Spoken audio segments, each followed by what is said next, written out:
Hey guys, this is Allison from Allykatkreations. How are you? Please like, share, and subscribe to my channel if you haven't done so already. And if you get anything from my work at Connect, Dot, and Epiphany, a mind explosion, a new book to read, a new author to explore, please consider supporting my work. All the links are below this video. And fresh out of the mold, protection pyramids. Got lots of copper, red jasper, selenite in there. I got pyrite, a chunk of labradite, lots of red jasper in there. Got some aluminum, little pieces of silver in there. Black obsidian, tourmaline. Trying to create new things and be creative with the new things. I don't have a place to put that, so that's going on top of the oracle cards. And a new heart.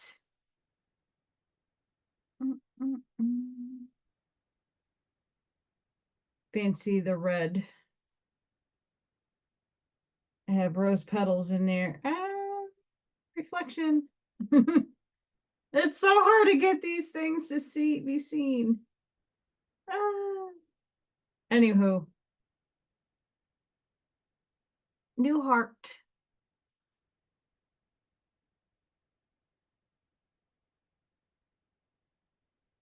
Business card holder. If you're interested in anything that I have, pyramid skulls, artwork, oil paintings, I have a really cool commission. I got the go ahead on, I'm doing like the Enterprise, USS Enterprise, Star Trek, and then a Darth Vader kind of thing. It's really cool. I have to get some lightsaber action going. But if you're interested in anything, the Halloween is incoming, Christmas is incoming, any of the holidays are incoming. If you're looking for something unique and custom made, get it in now, because I have a feeling things are going to pick up a little bit, which is great. But then my time is limited because I have to go back to work, I'm working. So AllyKatzkreations211.com is where you can view my portfolio. Email me if you're interested in anything that would help. And really quick, if you or anybody in your family or know somebody, a friend that has a child that is autistic and has fidgets they are no longer using, they outgrown them. Fidgets are things to keep or self-soothe. This has lights.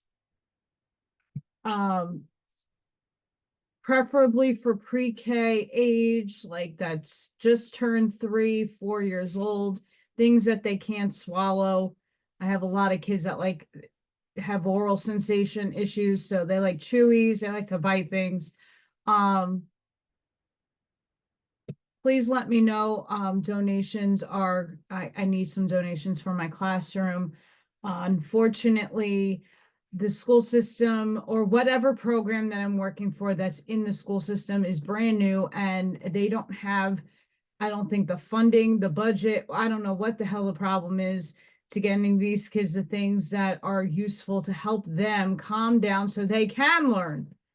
Not that, learning your ABCs and EIEIO makes a difference, but for some of these kids that are nonverbal, I have a lot of kids that don't talk. I have a lot of kids who just can't get their needs out and they're frustrated and they throw tantrums. And instead of me having to get more muscle, which I'm fine with, but most of my day is lifting children and rocking them. And as much as I love doing that, it's not proactive helping them learn. And some of these tools are very useful for their learning. So if anybody has something to donate, It's okay if it's used as long as it's not going to break or can be swallowed. Please email me, and that's also in the links description. I'm taking what I can get. Also, baby dolls. If you have diversity baby dolls, they have 3 baby dolls. They look extremely old and beat up, which kids don't care, but I need some diversity dolls, meaning different races, different colors, boy babies, girl babies, just different kinds of babies. If you have a child that's outgrown them, and again, you didn't throw that stuff out and you would like to donate, I would totally appreciate it.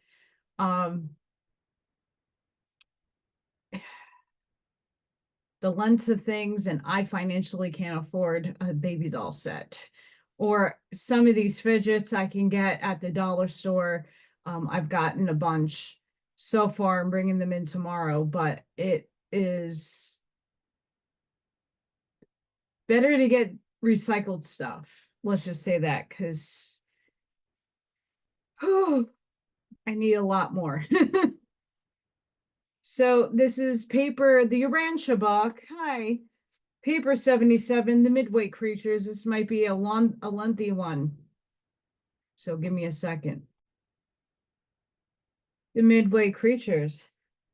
Most of the inhabited worlds of Nebadon harbor one or more groups of unique beings existing on a life-functioning level, about midway between those of the mortals of the realms and of the angelic orders. Hence are they called midway creatures. They appear to be an accident of time, but they occur so widespreadly and are so valuable as helpers that we have all long since accepted them as one of the essential orders of our combined planetary ministry.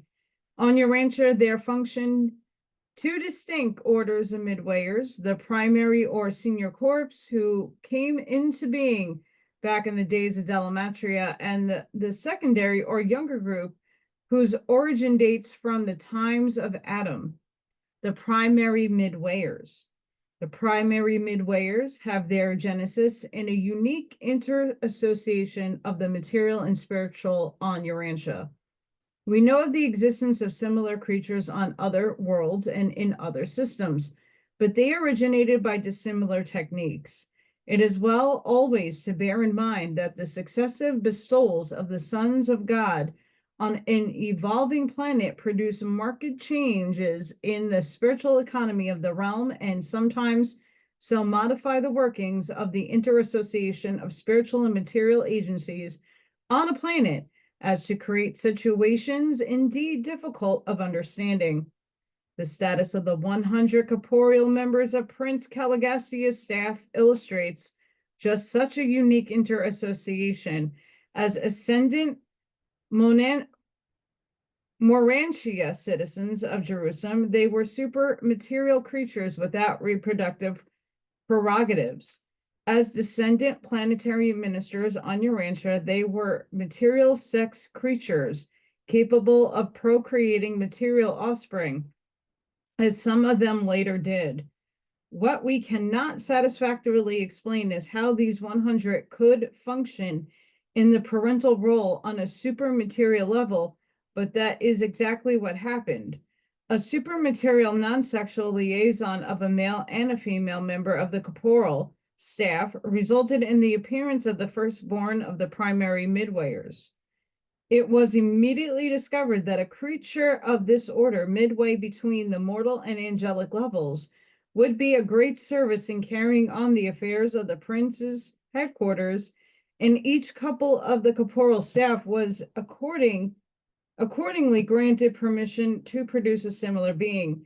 This effort resulted in the first group of 50 midway creatures.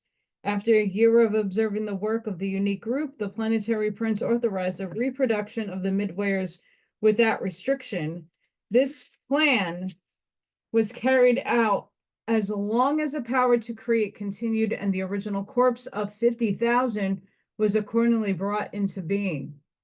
A period of 1/2 year intervened between the production of each midwayer and when 1,000 such beings had been born to each couple, no more were ever forthcoming, and there is no explanation available as to why this power was exhausted until the appearance of 1,000th offspring. No amount of further experimentation ever resulted in anything but failure. These creatures constituted the intelligent corpse of the prince's administration. They ranged far and wide, studying and observing the world races and rendering other invaluable services to the prince and his staff in the work of influencing human society remote from the planetary headquarters. This regime continued until the tragic days of the Planetary Rebellion, which ensnared a little over 4/5 of the primary Midwayers. The loyal corps entered the service of the Melchizedek receivers, functioning under the titular leadership of Van until the days of Adam. The Nodite race. While this is the narrative of the origin, nature, and function of the Midway creatures of Urantia, the kinship between the two orders, primary and secondary, makes it necessary to interrupt the story of the primary Midwayers at this point in order to follow out the line of descent from the rebel members of the corporal staff of Prince Caligastia, from the days of the Planetary Rebellion to the times of Adam. It was this line of inheritance which, in the early days of the Second Garden, furnished one half of the ancestry for the secondary order of Midway creatures. The physical members of the prince's staff had been constituted sex creatures for the purpose of participating in the plan of procreating offspring, embodying the combined qualities of their special order, united with those of the selected stock of the Adon tribes. And all of this was in anticipation of the subsequent appearance of Adam. The life carriers had planned a new type of mortal embracing the union of the conjoint offspring of the prince's staff with the first generation offspring of Adam and Eve.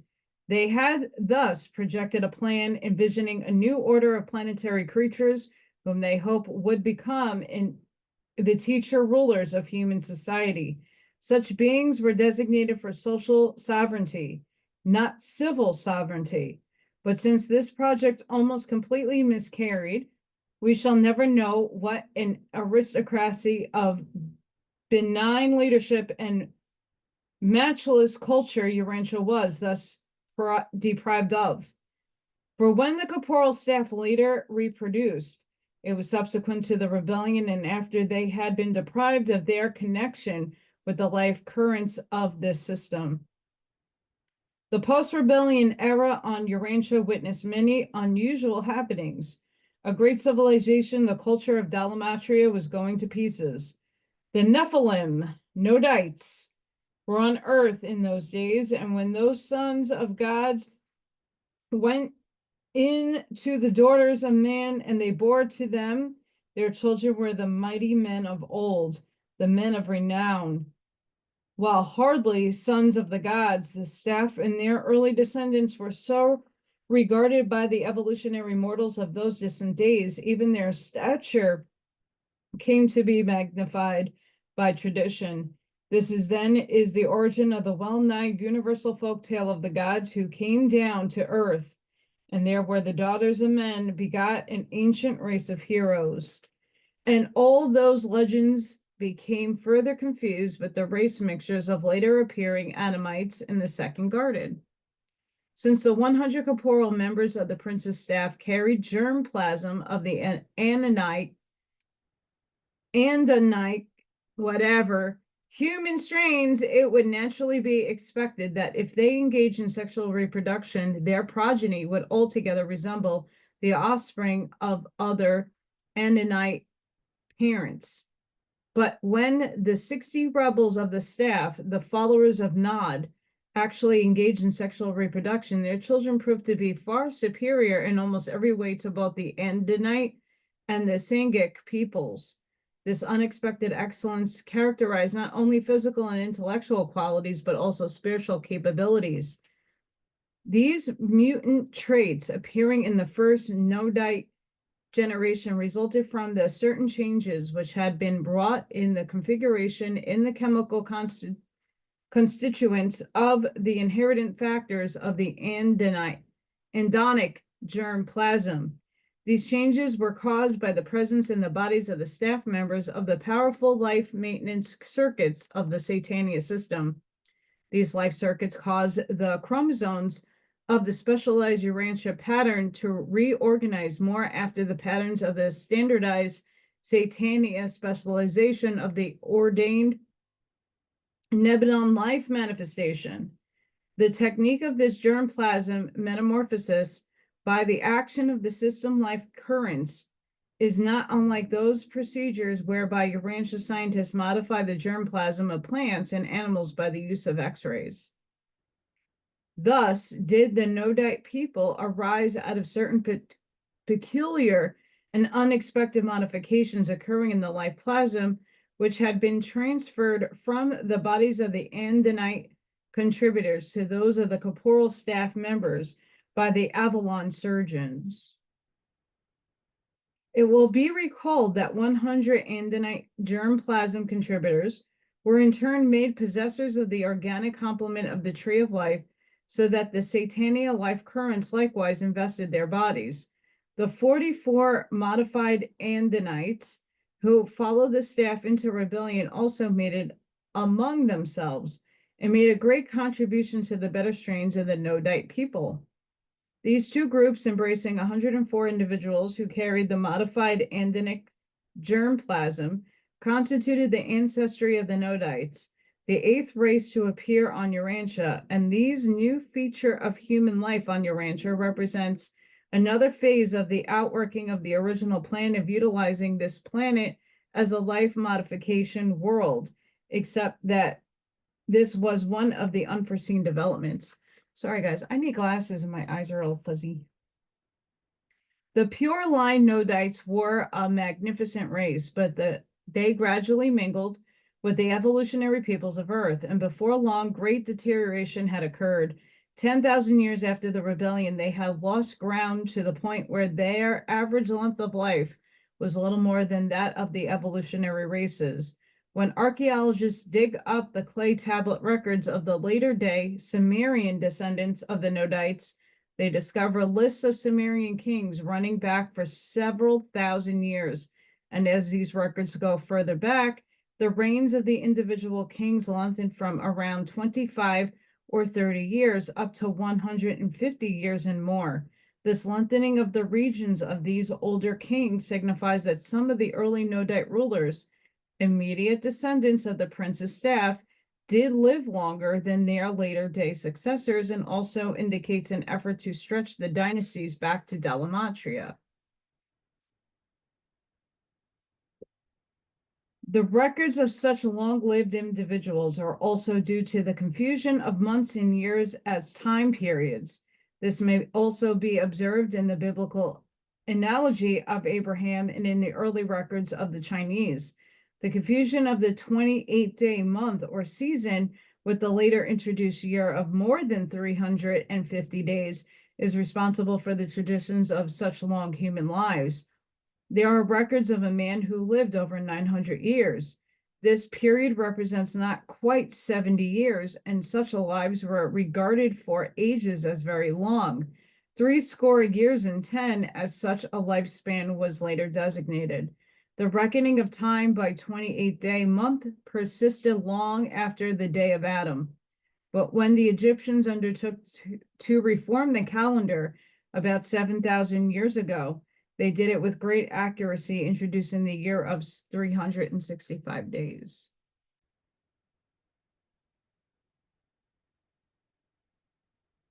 The Tower of Babel.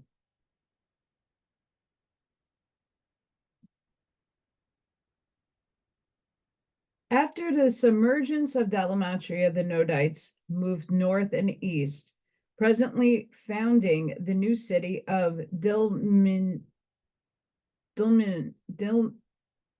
whatever.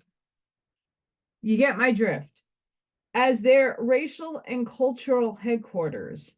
Delmon, I want to say. And about 50,000 years after the death of Nod, when the offspring of the prince's staff had become too numerous to find subsistence in the lands immediately surrounding their new city of Dilmun, And after they had reached out to intermarry with the Andanite and Sangik tribes adjoining their borders, it occurred to their leader that something should be done to preserve their racial unity. Accordingly, a council of tribes was called, and after much deliberation, a plan of Babolat, something like that, a descendant of Nod, was endorsed. Babolat proposed to erect a pretentious temple of racial glorification at the center of their new occupied territory. This temple was to have a tower like of which the world has never seen. It was to be monumental memorial to their passing greatness. There was many who wished to have this monument erected in Delmun, but others contend that such a great structure could be placed a safe distance from the dangers of the sea, remembering the traditions of the engulfment of their first capital, Dalamatria. Babolat planned that the new building should become the nucleus of the future center of the Nodite culture and civilization. His council finally prevailed and construction was started in accordance with his plans. The new city was to be named Babolat, after the architect and builder of the tower. This location later became known as Bablod and eventually Babel. But the Nodites were still somewhat divided in sentiment as to the plans and purposes of this undertaking. Neither were their leaders altogether agreed concerning either construction plans or usage of the buildings after they should be completed. After 4.5 years of work, a great dispute arose about the object and motive for the erection of the tower. The contentions became so bitter that all work stopped.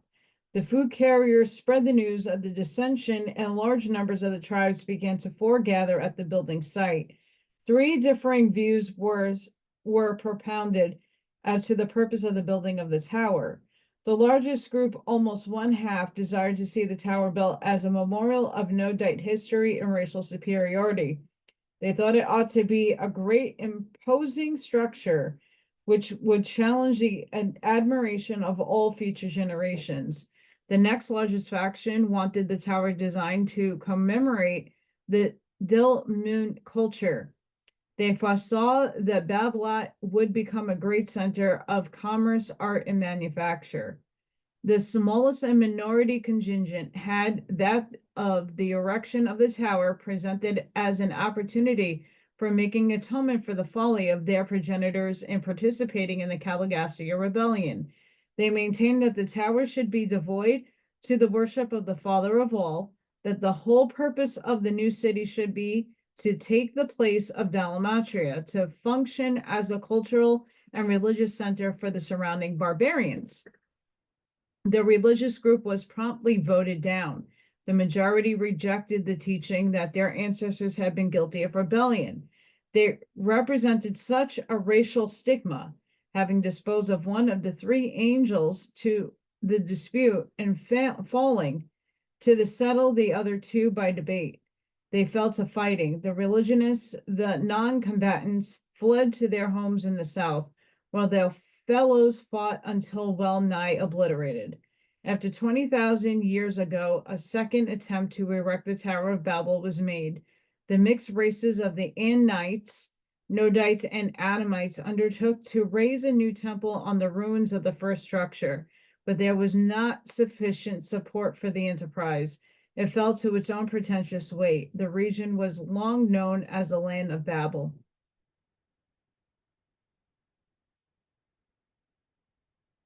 Nodite centers of civilization. The dispersion of the Nodites was an immediate result of the internecine conflict over the Tower of Babel. This internal war greatly reduced the numbers of the pure Nodites and was in many ways responsible for their failure to establish a great pre-Adamic civilization.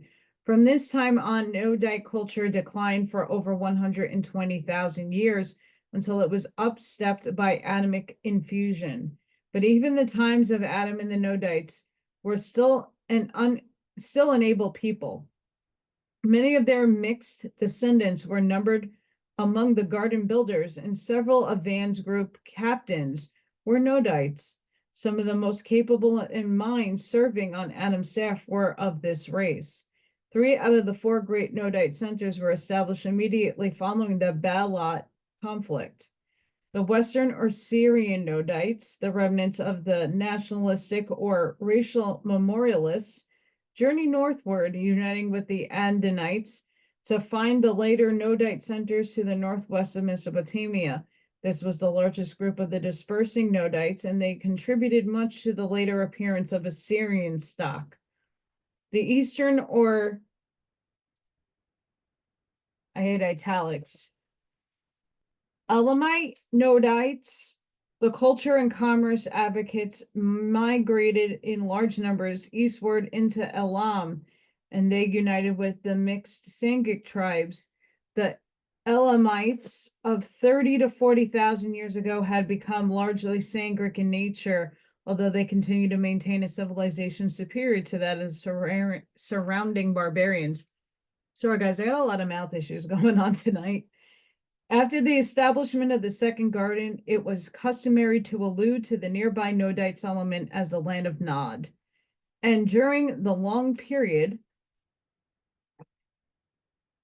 of relative peace between this Nodite group and the Anamites, the two races were greatly blended, for it became more and more the custom for the sons of God, the Anamites, to intermarry with the daughters of men, the Nodites.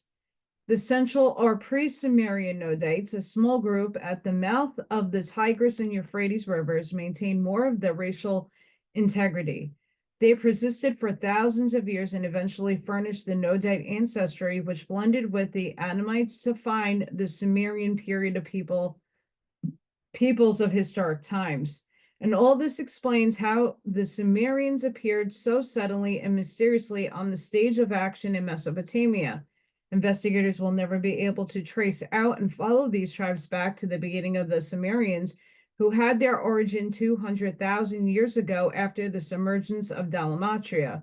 Without a trace of origin elsewhere in the world, these ancient tribes suddenly loom upon the horizon of civilization with a full-grown and superior culture, embracing temples, metalwork, agriculture, animals, pottery, weaving, commercial law, civil laws, and codes, religious ceremonial, and an old system of writing. At the beginning of the historical era, they had long since lost the alphabet of Dalmatria, having adopted the peculiar writing system originating in Delmon. The Sumerian language, though virtually lost to the world, was not Semitic. It had much in common with the so-called Aryan tongues. The elaborate records left by the Sumerian describe the site of a remarkable settlement, which was located on the Persian Gulf near the earlier city of Delmun. The Egyptians called the city Ancient Glory Delmat, while the later Anamite Sumerians confused both the first and second Nodite cities with Dalmatria and called all three Delmun. And already have archaeologists found these ancient Sumerian clay tablets which tell of the earthly paradise where the gods first blessed mankind with the example of civilized and cultured life. And these tablets descriptive of Delmun, the paradise of men and God, are now silently resting on the dusty shelves of many museums. The Sumerians, well known, are the first and second Edens, but despite extensive intermarriage with the Adamites, continue to regard the garden dwellers to the north as an alien race. Sumerian pride in the more ancient Nodite culture led them to ignore these later vistas of glory in favor of the grandeur and paradistical traditions of the city of Delmun. The northern Nodites and Ananites, the Vinites, the group arose prior to the Baalat conflict. These northernmost Nodites were descendants of those who had forsaken the leadership of Nod and his successor for the Van and Abaddon. Some of the early associates of Van subsequently settled about the shores of the lake, which still bears his name, and their traditions grew up about the locality. Ararat became their sacred mountain, having much the same meaning to later day Vanites that Sinai had to the Hebrews. 10,000 years ago, the Vanite ancestor of the Assyrians taught that their moral law of 7 commandments had been given to Van by the gods upon Mount Ararat. They firmly believed that Van and his associate Amadon were taken alive from the planet while they were up on the mountain engaged in worship. Mount Ararat was the sacred mountain of northern Mesopotamia, and since much of your tradition of these ancient times was acquired in connection with the Babylonian story of the flood, it is not surprising that Mount Ararat and its region were woven into the later Jewish story of Noah and the universal flood. About 35,000 BC, Adamson visited one of the easternmost of the old Vanadite settlements to find his center civilization. Adamson and Rata. Having delineated the Nodite incidents of the ancestry of the secondary Midwayers, this narrative should now give consideration to the Adamic half of their ancestry, for the second Midwayers are also the grandchildren of Adamson, the firstborn of the violet race of Urantia. Adamson was among that group of children of Adam and Eve who elected to remain on earth with their father and mother.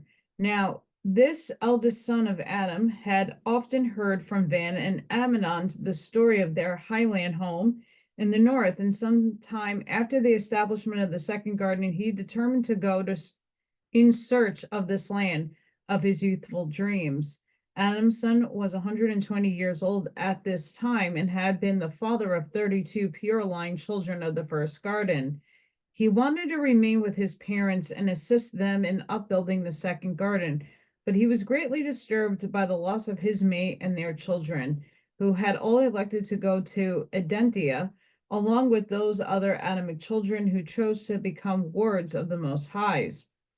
Adamson would not desert his parents on Urantia. He was disinclined to flee from the hardship or danger, but he found the associations of the second garden far from satisfying. He did much to forward the early activities of the defense and construction, but decided to leave for the north at the earliest opportunity, and through his departure was wholly pleasant. Adam and Eve were much grieved to lose their eldest son, to have him go out into a strange and hostile world, as they feared never to return. A company of 27 followed Adamson northward in quest of these people of his childhood fantasies. In a little over 3 years, Adamson's party actually found the object of their adventure, and among these people he discovered a wonderful and beautiful woman, 20 years old, who claimed to be the last pure line descendant of the prince's staff. This woman, Rata, said that her ancestors were all descendants of 2 of the fallen staff of the prince.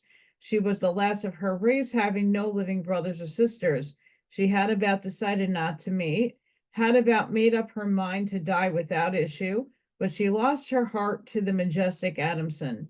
And when she heard the story of Eden, how the predictions of Van and Amadon had really come to pass, and she listened to the recital of the garden default, she was encompassed with but a single thought: to marry the son and heir of Adam. And quickly the idea grew upon Adamson.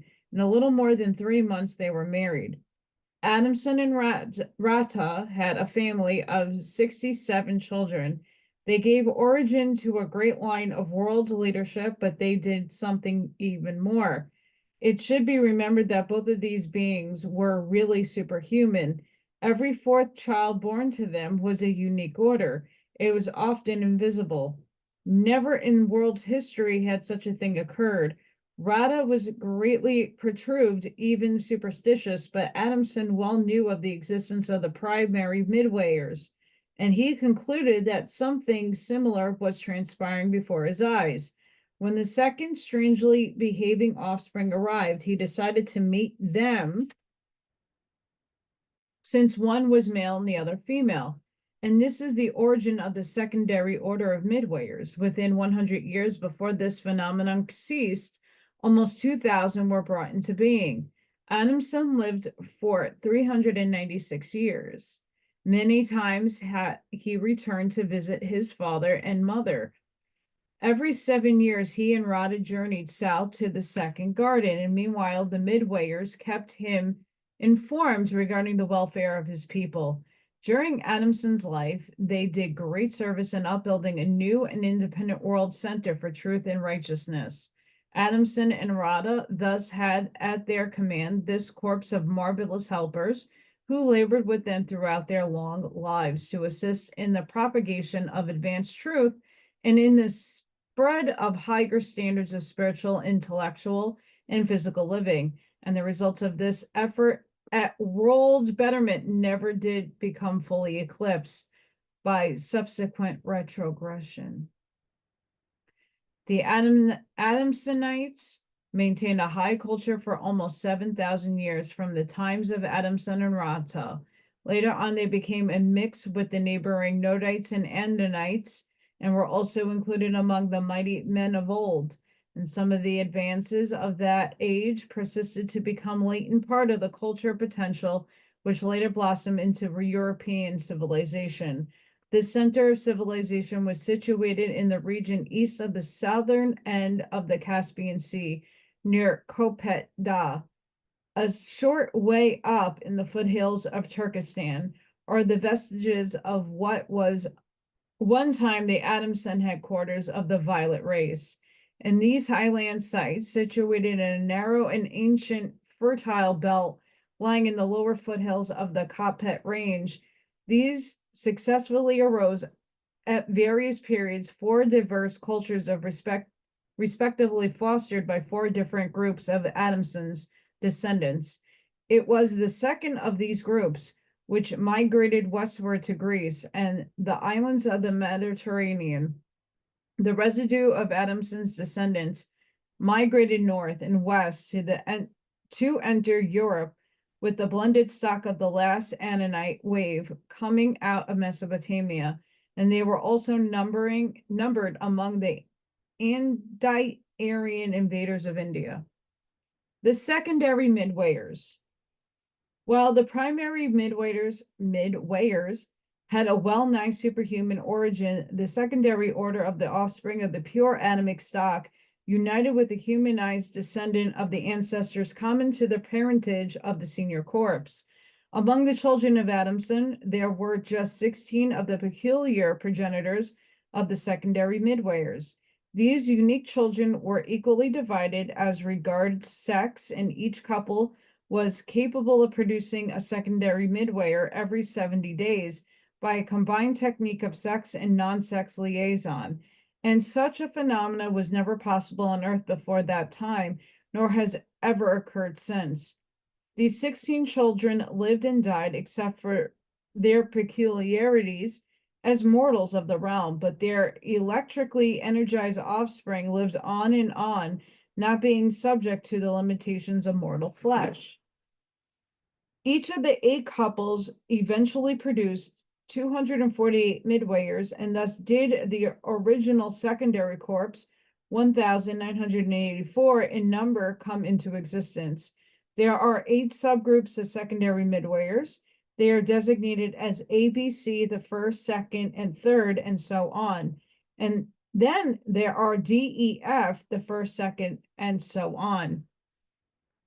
After the default of Adam, the primary Midwayers returned to the service of the Melchizedek receivers, while the secondary group were attached to the Adamson Center until his death. 33 of these secondary Midwayers of the chiefs of their organizations at the death of Adamson endeavored to swing the whole order over to the service of the Melchizedeks, thus effecting a liaison with the primary corpse. But failing to accomplish this, they deserted their companions and went over in a body to the service of the planetary receivers. After the death of Adamson, the remainder of the secondary Midwayers became a strange, unorganized, and unattached influence on Urantia. From that time to the day of Melchizedek, they led an irregular and unorganized existence. They were partially brought under control by the Melchizedek, but were still productive of much mischief on the days of the Christ Michael.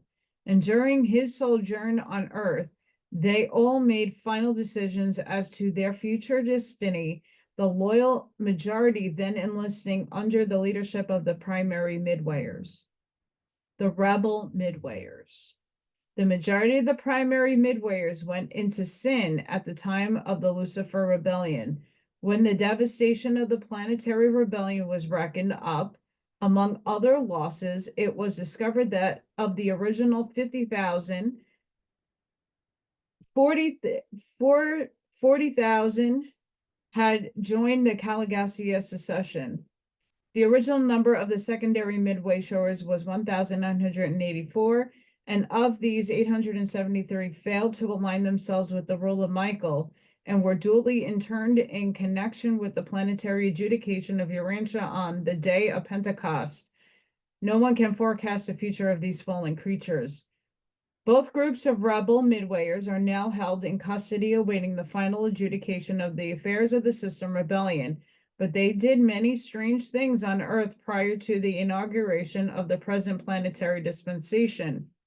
These disloyal Midwayers were able to reveal themselves to mortal eyes under certain circumstances, and especially was this true of the associates of Beelzebub, the leader of the apostate secondary Midwayers.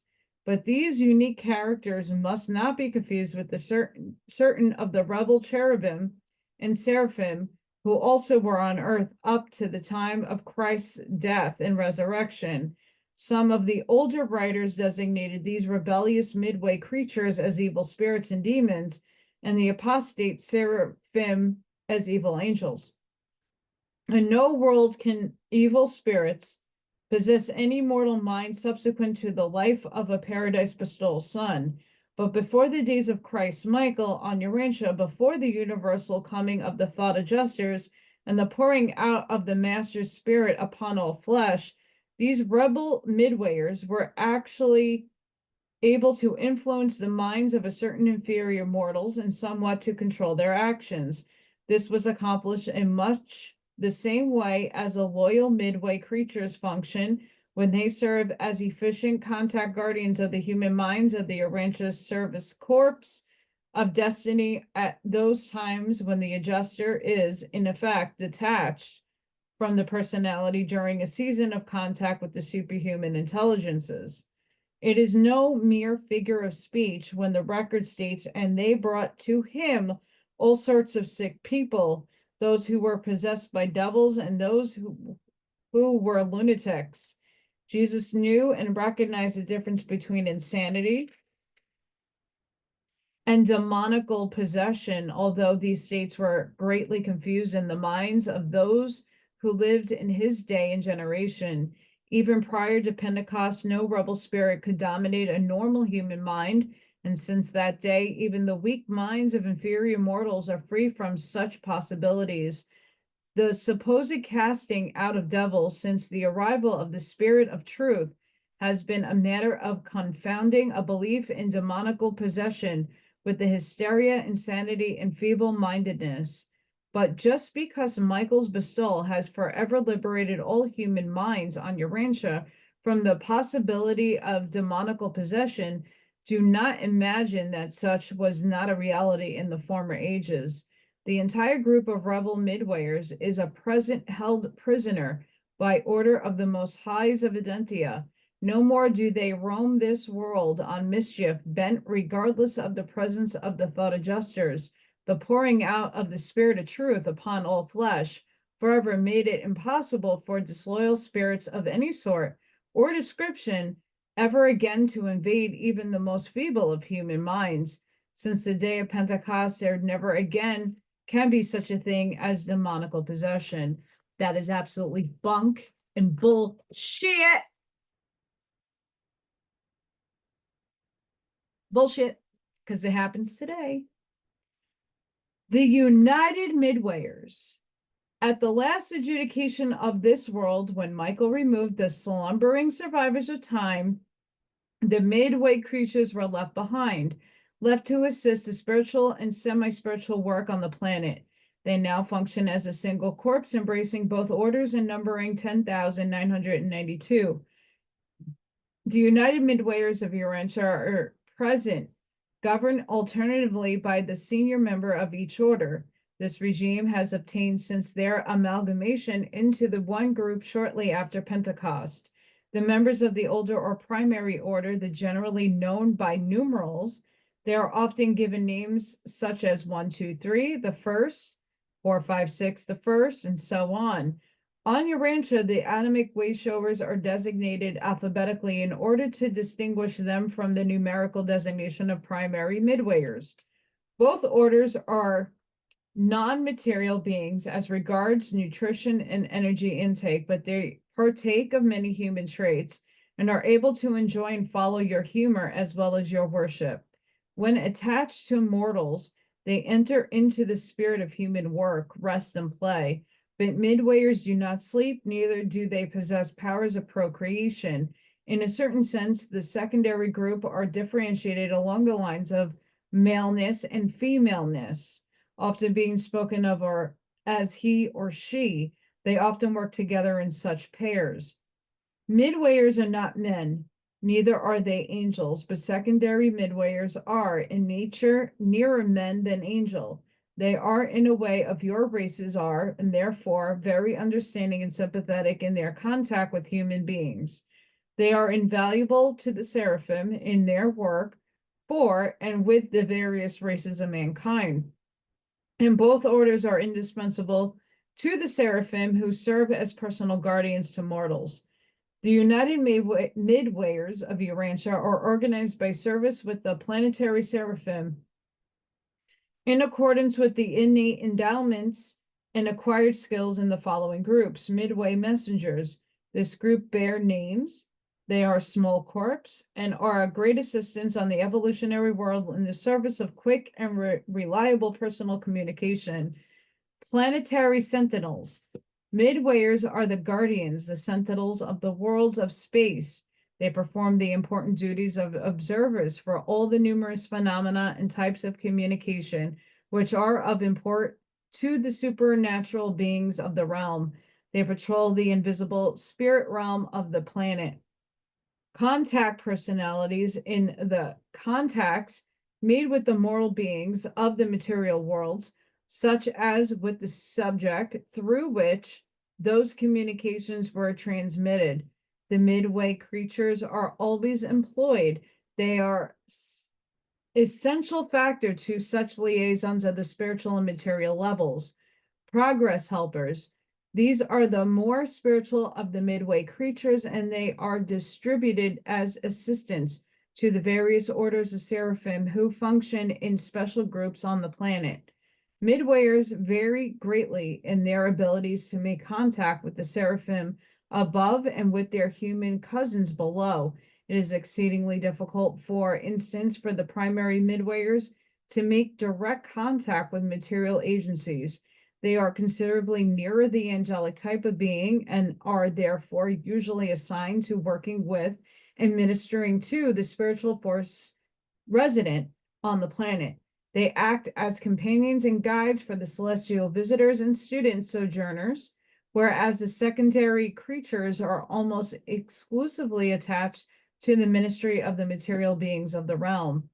The 1,101 loyal secondary midwayers are engaged in important missions on Earth. As compared with their primary associates, they are decided material.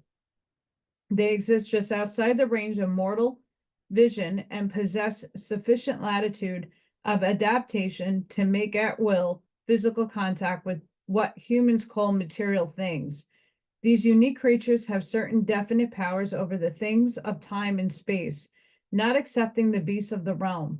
Many of more literal phenomena ascribed to angels have been performed by the secondary midway creatures. When the early teachers of the gospel of Jesus were thrown into prison by the ignorant religious leaders of that day, an actual angel of the Lord by night opened the prison doors and brought them forth. But in the case of Peter's deliverance after killing of James by Herod's order, it was secondary midwayer who performed the work ascribed to the angel. Their chief work today is that of unpreserved personal liaison associates of those men and women who constitute the Planetary Reserve Corps of Destiny. It was the work of this secondary group, ably seconded by certain of the primary corps, that brought about the coordination of personalities and circumstances on Urantia, which finally induced the planetary celestial supervisors to initiate those petitions that resulted in the granting of the mandates, making possible the series of revelations of which this presentation is a part. But it should be made clear that the Midway creatures are not involved in the sordid performances taking place under the general designation of spiritualism. The Midwayers at present on Urantia, all of whom are of honorable standing, are not connected with the phenomena of so-called mediumship, and they do not ordinarily permit humans to witness their sometimes necessary physical activities or other contacts with material world as they perceive by human senses. The permanent citizens of Urantia. Midwayers may be regarded as the first group of the permanent inhabitants to be found on the various orders of worlds throughout the universes in contract with evolutionary ascenders like mortal creatures and angelic hosts. Such permanent citizens are encountered as various points in the paradise ascent. Unlike the various orders of celestial beings who are assigned to minister on a planet, the Midwayers live on an inhabited world. The seraphim come and go, but the Midway creatures remain and will remain. I'll bet they are not nonetheless ministers for being natives of the planet, and they provide the one continuing regime which harmonizes and connects the changing administrations of the seraphic hosts. As actual citizens of Urantia, the Midwayers have a kinship interest in the destiny of the sphere. They are determined association persistently working for the progress of their native planet. Their determination is suggested by the motto of their order: what the United Midwayers undertake, the United Midwayers do. Although their ability to traverse the energy circuits making planetary departure feasible to any Midwayer, they have individually pledged themselves not to leave the planet prior to their sometime release by the universe authorities. Midwayers are anchored on the planet until the ages of settled light and life. With the exception of 1, 2, 3, the first, no loyal Midway creatures have ever departed from Urantia. 1, 2, 3, the first, the eldest of the primary order, was released from immediate planetary duties shortly after Pentecost. This noble Midwayer stood steadfast with Van and Admenon during the tragic days of the planetary rebellion, and his fearless leadership was instrumental in reducing the casualties in his order. He serves at present on Jerusalem as a member of the 24 counselors, having already functioned as Governor General of Urantia since Pentecost. Midwayers are planet-bound, but much as mortals talk with travelers from afar and thus learned about remote places on the planet, so do Midwayers converse with the celestial travelers to learn about the far places of the universe. So do they become conversant with the system and universe, even with Arvantin and its sister creations, and do so, they prepare themselves for citizenship on the higher levels of creature existence. While the Midwayers were brought into existence fully developed, experiencing no period of growth or development from immaturity, they never cease to grow in wisdom and experience. Like mortals, they are evolutionary creatures, and they have a culture which is a bona fide evolutionary attainment. There are many great minds and mighty spirits among the Urantia Midway Corps.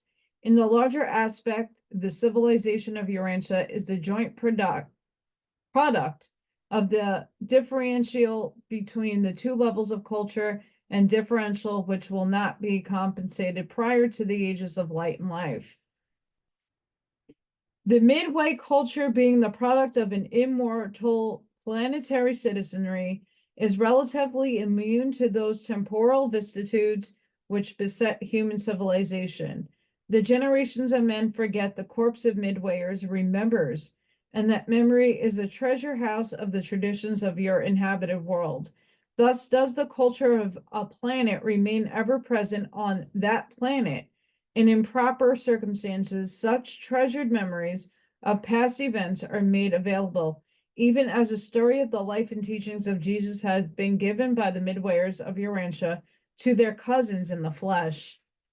Midwayers are the skillful ministers who compensate the gap between the material and spiritual affairs of Urantia, which appeared upon the death of Adam and Eve. They are likewise your elder brethren, comrades in the long struggles to obtain a settled status of light and life on Urantia. The United Midwayers are a rebellion-tested corpse and are full. Sorry, I lost my place because of these damn little thingies. Faithfully enact their part planetary evolution until the world attains the goal of ages, until the distant play when, in fact, peace does reign on earth, and in truth is there good will in the hearts of men. Because of the value work performed by these midwayers, we have concluded that they are truly essential part of the spirit economy of the realms, and there where rebellion has not marred of planet's affairs, there are still greater assistance to the seraphim. The entire organization of high spirits, angelic hosts, and midway fellows is enthusiastically devoted to the furtherance of the paradise plan for the progressive ascension and perfection attainment of evolutionary mortals, one of the supernal businesses of the universe.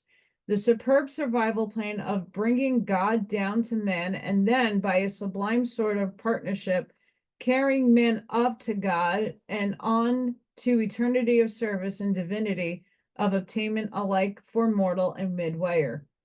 Presented by an archangel of Nebadon. That was a lot of reading, and I'm sorry for all the from my mouth. Yikes. Very interesting, to say the least. Great take on the Tower of Babel. Maybe. But there's a lot there that is perception. A different perception of how historic events took place. Where we all come from. Nephilim. Very interesting. Long but interesting. So I want to thank you guys for coming along on that long journey. Sending each and every one of you love, light, compassion, grace, shielding, and protective energy. Please go within. Please be the shoulder. Be the lighthouse. Seed your truths. And I hope to see you guys on the next one. My gratitude and appreciation to all those who do help me out and help me out financially with donations and just your likes and subscribes and shares. Thank you. Really do appreciate it. And I hope to see you guys on the next one. Have a fantastic start to your week. Bye for now.